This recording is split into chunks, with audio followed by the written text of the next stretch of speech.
School safety has certainly been on everybody's minds, and our prayers go out to the Uvalde, Texas community and the great deal of loss that they had. Our district safety team has met a number of times this year to take a look at what we are doing, what we need to do, and what we're going to work on this summer and as we head into the fall. One of the things that we just recently had a meeting to discuss was a new partnership with CRT, the Area Crisis Response Team.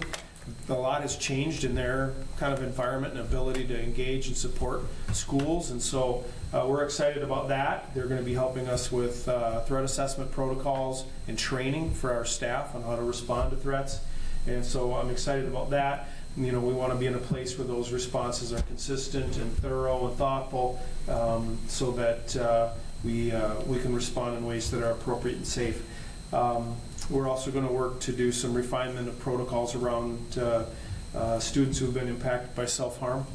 And so, again, working with CRT, they have a lot of experience in that area especially. Another area we're going to be focusing on is reunification strategies, so we can get kids and parents back together as safely as possible. We had to do this last week when we lost power at Cohasset.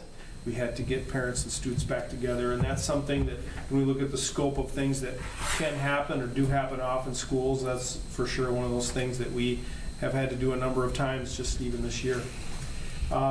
Another area that we're going to be looking into is behavioral expectations for the adults in the building. It's easy to drift away from what we know is good practice, but if my memory is correct, one of the sort of weaknesses or exposures at Uvalde was a propped open door, and that's something that we have to make really careful sure of, that we're watching as the adults in the building. Those are simple things that we can do to make sure we're not doing that. How are we monitoring and responding to people that we don't know in the building?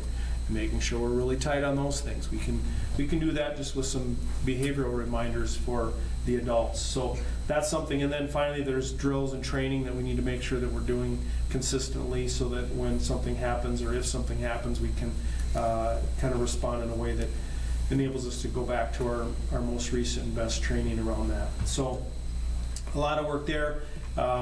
We have had a number of discussions about our school resource officer program here at 318, and have had conversations with the city about that.